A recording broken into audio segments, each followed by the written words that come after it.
Assalamualaikum warahmatullahi wabarakatuh. Islam tidak pernah mengharamkan yang dinamakan dengan cinta. Bahkan Islam memberikan ruang untuk cinta, dan Allah Subhanahu wa Ta'ala mensifati dirinya dengan Ar-Rahman Ar-Rahim, yang Maha Pengasih lagi Maha Penyayang. Islam tidak pernah menafikan cinta, karena Allah Subhanahu wa Ta'ala berfirman kepada kita semua dalam Al-Quran. Allah sampaikan, Zuyyina linnasi hubus syahawati minan nisa wal banin wal qanatiril muqantarati minaz zahabi wal fiddah.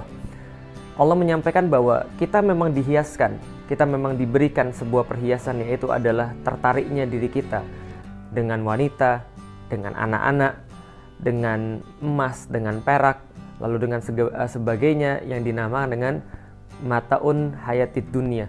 Jadi dinamakan dengan perhiasan-perhiasan dunia. Allah tidak pernah mengharamkan cinta, tapi Allah mengaturnya secara khas dengan baik sehingga kita dapat menyalurkannya dengan baik pula. Tapi tidak dengan zaman sekarang. Dunia seolah-olah mengarahkan cinta ini sama dengan nafsu, dan ini yang dilakukan pada saat orang merayakan Valentine Days. Ketika Muslim merayakan Valentine Days, mereka tidak ada ubahnya dengan orang-orang yang lain yang tidak beragama Islam, dan mereka lupa bahwa ini bukanlah bagian daripada perayaan mereka, bahkan ini adalah bagian daripada perayaan yang menyesatkan. Valentine Days pada dahulunya berasal dari sebuah perayaan Romawi yang disebut dengan perayaan Lupercalia. Perayaan Lupercalia ini dirayakan biasanya tanggal 13 sampai dengan tanggal 18 Februari, di mana tanggal 13 dan 14 dikhususkan bagi Dewi Kesuburan Juno Februata.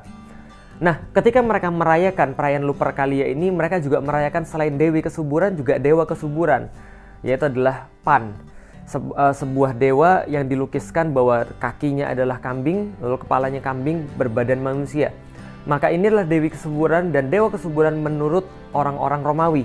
Dan bagaimana cara mereka merayakan kesuburan ini? Mereka merayakan dalam tanda kutip kesuburan itu adalah dengan cara mengumpulkan seluruh laki-laki dan perempuan, kemudian perempuan-perempuan menuliskan nama-namanya, lalu dimasukkan ke dalam gentong-gentong yang tersedia, kemudian diundi, laki-laki akan mengambil namanya, kemudian membacanya, lalu mendapatkan nama siapa, maka akan menemani yang nama yang akan didapatkan itu selama 1 malam. Nah, 1 malam apa yang mereka lakukan? Tentu bukan bermain catur, atau tentu bukan bermain apapun, tapi tentu saja sesuatu yang berbahaya. Karena itulah, sampai dengan sekarang kita melihat efek itu masih terasa. Ketika tahun 496, ketika Romawi mengambil agama Kristen sebagai agama negara, pada tahun 496 Paus Gelasius tidak bisa menahan perayaan Lupercalia yang sudah biasa dirayakan oleh orang-orang Romawi, maka dia meresmikan menjadi perayaan gereja.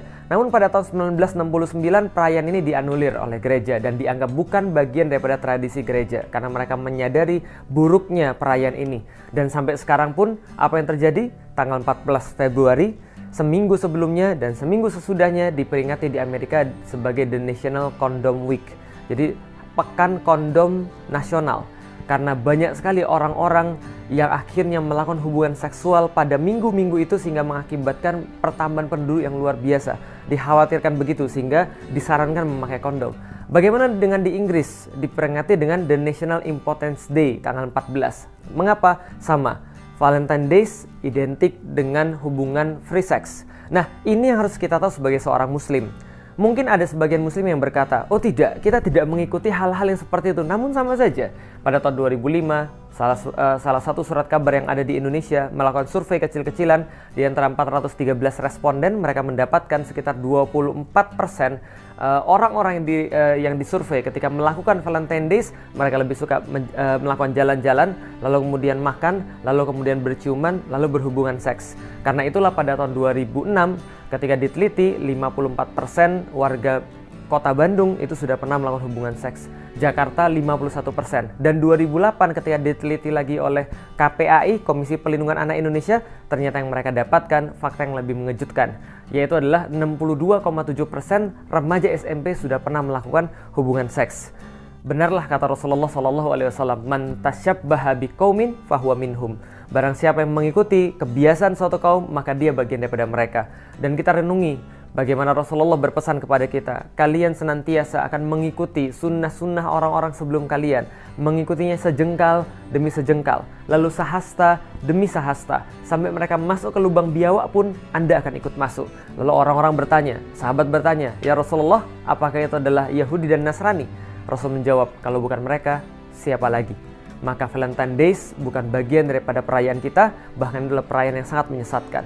Maka kaum muslimin tidak boleh tertipu, ikut-ikutan meramaikan, apalagi merayakannya. Wallahu a'lam bishawab. Assalamualaikum warahmatullahi wabarakatuh.